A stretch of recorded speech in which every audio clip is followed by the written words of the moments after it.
I wish to make a statement to the House. On Saturday last, at column 658, the Leader of the House rose on a point of order to announce the government's intention to bring forward a motion today under Section 13(1)(b) of the European Union Withdrawal Act 2018. Unfortunately, the point of order did not prove to be a prelude to an emergency business statement on which colleagues could question, probe and scrutinise the Leader. Rather, for approximately an hour, 30 points of order were raised by no fewer than 24 colleagues, with me expressing disquiet and consternation that the government intended to require the House to consider again on Monday the same matter which it had decided 48 hours earlier on the immediately preceding sitting day. It was my privilege to listen and respond to the views of colleagues. I then undertook to reflect further on what members had said and to give a ruling this afternoon, which I shall now do. There are two issues, one of substance and the other of circumstances, to consider. I shall address each in turn. First, I have to judge whether the motion tabled under Section 13(1)(b) of the 2018 Act for debate today is the same in substance as that which was decided on Saturday. Page 397 of Erskine May is clear that such a motion may not be brought forward again during that same session.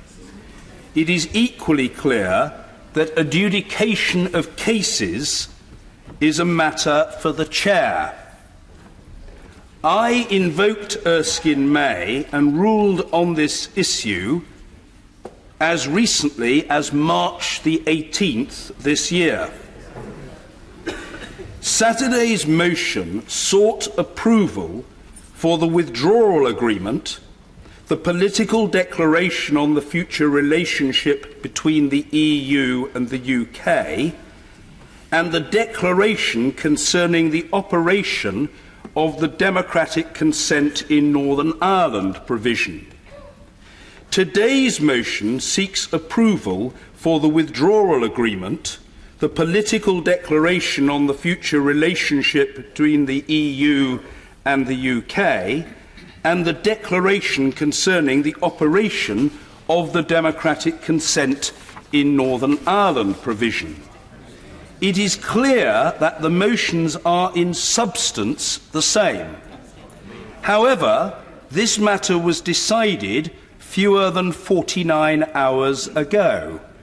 After more than 3 hours of debate, the House voted by 322 to 306 for Sir Oliver Letwin's amendment, which stated that, and I quote, "This House has considered the matter but withholds approval unless and until implementing legislation is passed," unquote. The second matter for me to consider was whether there had been any change of circumstances that would justify asking the House to reconsider on Monday what it had decided on Saturday. On the face of it, unless an event or development external to the House had interceded, it is hard to see a significant change of circumstances that would warrant a reconsideration on the next sitting day.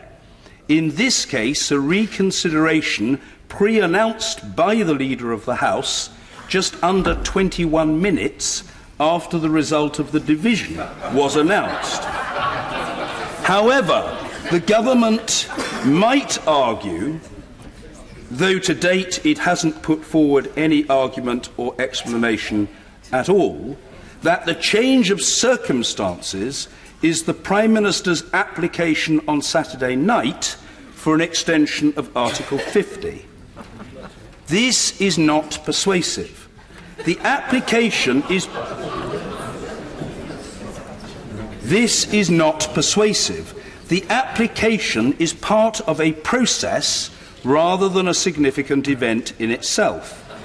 In summary, today's motion is... I'm extraordinarily grateful to the honourable gentleman. If he'd bear stoically and with fortitude, I shall complete my statement.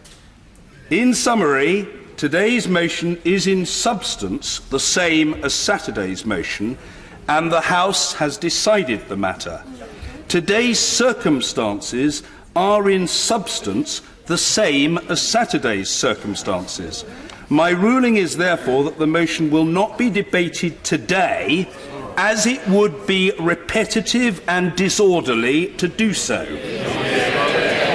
For the benefit of colleagues not closely familiar with the so-called same question convention, which is very strong and dates back to 1604, I will summarise the rationale for it in a sentence. It is a necessary rule to ensure the sensible use of the House's time and proper respect for the decisions that it takes. If it is not legitimate for the motion to be taken today, what is it legitimate for the government to do? The answer is that, as the Prime Minister himself signalled in his point of order on Saturday at column 653 and in his letter to members that evening, the government can introduce its EU withdrawal and implementation bill. Indeed, it has done just that, presenting the bill for its first reading today. I have no doubt that the leader will offer further details of the intended timetable for the bill when he makes a business statement later today. Meanwhile, I hope that this ruling and explanation are helpful to the House.